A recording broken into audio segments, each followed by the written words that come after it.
দিলীপ ঘোষ যোগ দিচ্ছেন তৃণমূলে।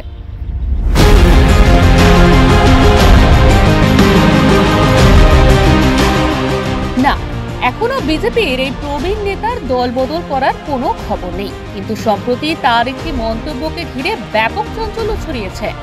আর তার তৃণমূলে যোগদানের সম্ভাবনা দেখেছেন রাজনৈতিক বিশ্লেষকদের একাংশ।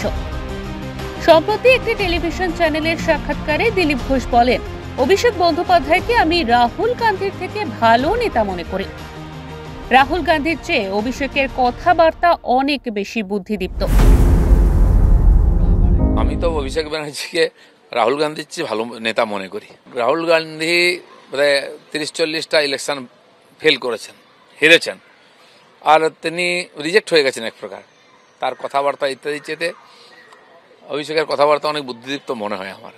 নেতৃত্বে মানুষ স্বীকার করবে কিনা, পার্টি স্বীকার করে নেওয়া এক কথা।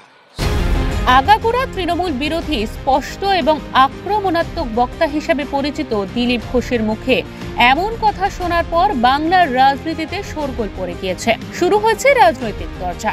এবার তাহলে কি ফুল বদলাতে চলেছেন বিজেপির এই প্রবীণ নেতা? সেই চর্চা এখন রাজনৈতিক মহলে। রাজনৈতিক বিশেষজ্ঞদের অনেকের মন্তব্য, দিলীপ ঘোষের ভবিষ্যৎ পরিকল্পনার ইঙ্গিত হতে পারে। অতীতে তৃণমূল কংগ্রেসে বিজেপি থেকে যোগদানের নজির রয়েছে অভিষেক বন্দ্যোপাধ্যায়ের হাত ধরেই। আর তাই অনেকেই দিলীপের এই বক্তব্যকে নতুন রাজনৈতিক সমীকরণ হিসাবে দেখছেন। তবে দিলীপ ঘোষ ঠিক কী কারণেই মন্তব্য করলেন তা নিয়ে অন্য একটি ব্যাখ্যাও উঠে আসছে। একাংশের মতে এটি নিছকই রাজনৈতিক সৌজন্য। সম্ভাবনা যাই হোক না কেন, দিলীপ ঘোষের এই মন্তব্য বিজেপি নেতৃত্বের মধ্যে অস্বস্তি ক্রমশই বাড়াচ্ছে।